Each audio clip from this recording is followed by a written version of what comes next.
This video discusses a disturbing and violent crime. Viewer discretion is advised. In the early 1990s, a young girl became the victim of a horrific crime, which took place in the state of Indiana.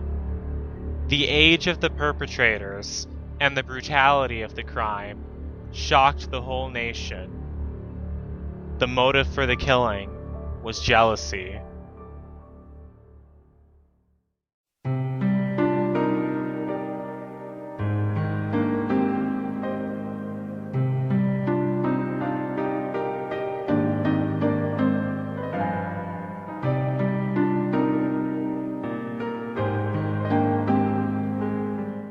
I want to know about Shanda. Tell me about her.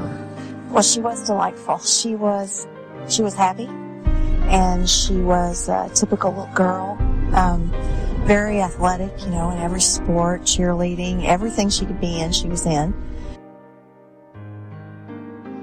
Shanda Sharer was an innocent 12-year-old girl who became the victim to a horrific homicide.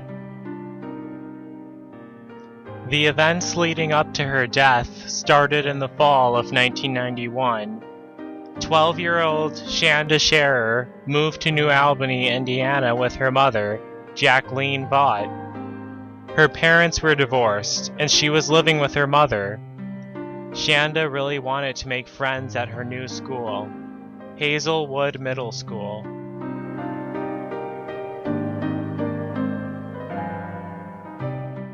One day, Shanda got in trouble and was put in detention, where she met 14-year-old Amanda Heverin, who was and is a lesbian.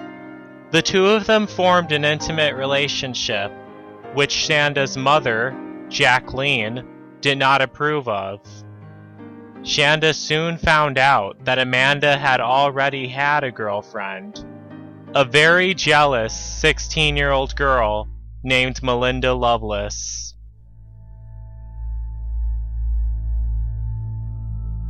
For months, Melinda Loveless threatened Shanda in school and out of school. One night in early October of 1991, Melinda found Shanda and Amanda attending a school dance together, where she confronted both of them. Melinda developed a deep hatred for Shanda and was jealous over her relationship with Amanda. Jacqueline also claimed that Amanda coaxed Shanda into starting the relationship.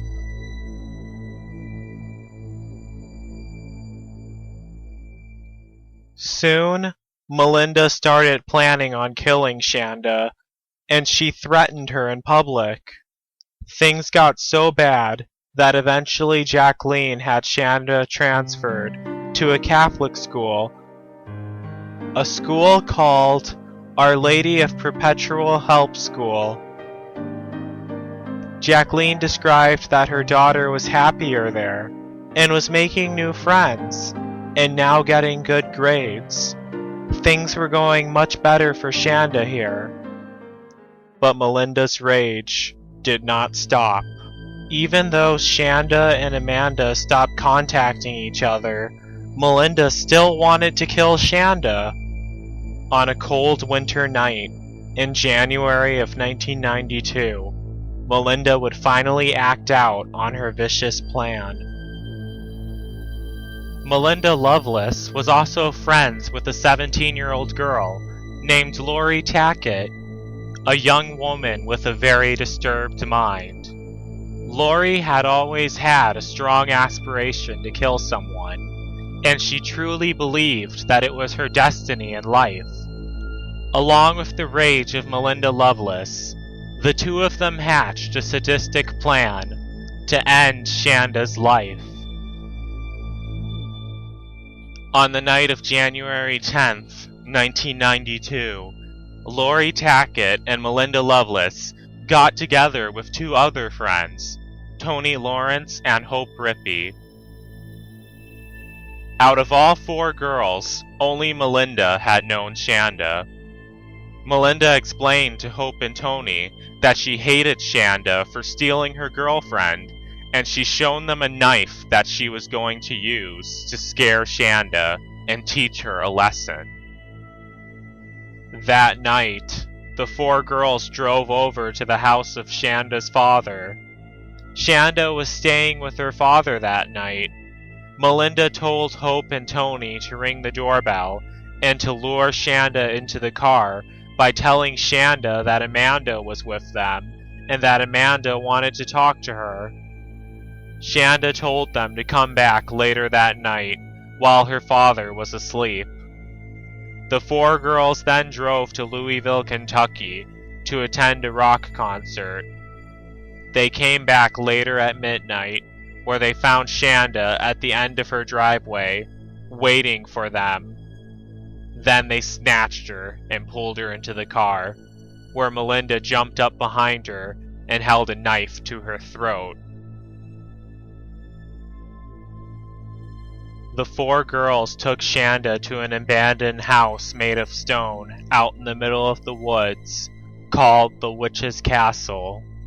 They stripped her of her clothes, and Lori and Melinda took turns beating her up, and all four girls took turns bullying her. After a while, they shoved Shanda into the trunk of the car and drove up and down a long twisted road in the woods. The girls would pull over and take turns beating up Shanda over and over again, until Melinda pulled a rope from out of the car and used it to strangle Shanda until she blacked out. The girls then thought that Shanda was dead. They put Shanda's body in the trunk and drove over to Lori's house to drink soda and to figure out what to do with Shanda's body. But suddenly, they heard screaming coming from outside, coming from Lori's trunk. Shanda was still alive. Lori then stabbed Shanda in the back of her head. Then her and Melinda drove out into the night, up and down the dark country road, so that Shanda could bleed out and die slowly. During this time, Hope and Tony stayed at Lori's house. After a few hours, Shanda still wasn't dead, so the girls decided that they needed to get rid of Shanda by burning her alive. The girls then drove to a gas station and filled up an empty 2-liter soda bottle with gasoline. The girls then drove Shanda to a dark country road where Hope Rippey poured the gasoline all over Shanda's body, and where Melinda set her on fire.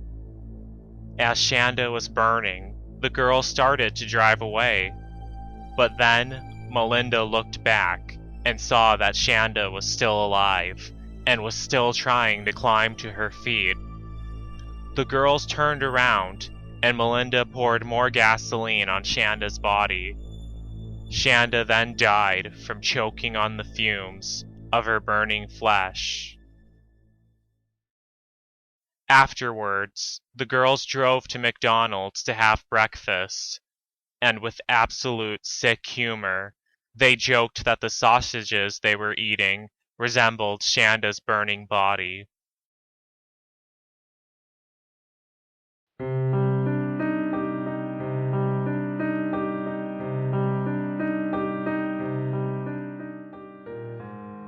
Later that morning, Shanda's body was eventually found and identified.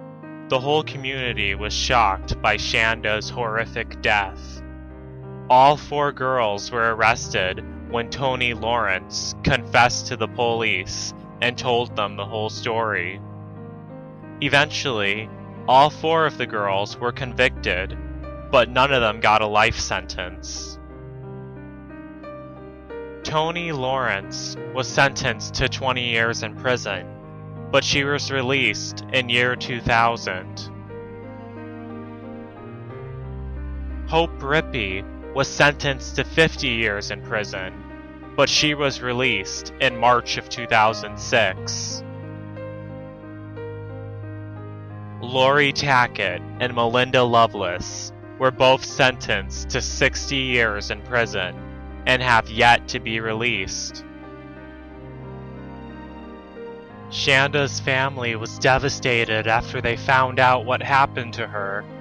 Shanda's father, Steve Sharer, was so depressed by Shanda's death that he became an alcoholic. He eventually died of cancer in year 2005. He was buried next to Shanda's grave. In my opinion, justice was not served in this case. Eventually, all 4 women involved will be released from prison, while Shanda has gotten the death sentence, and her family has gotten the life sentence. Despite their foolish motives, there was absolutely no reason or explanation or excuse for what these girls did to a 12-year-old child. None of them should be allowed out of prison. Shanda will always be remembered as a happy little girl with a vibrant smile and bright personality. For a young girl who will forever be 12 years old, may Shanda rest in peace, and may her spirit run freely through the Summerlands for eternity.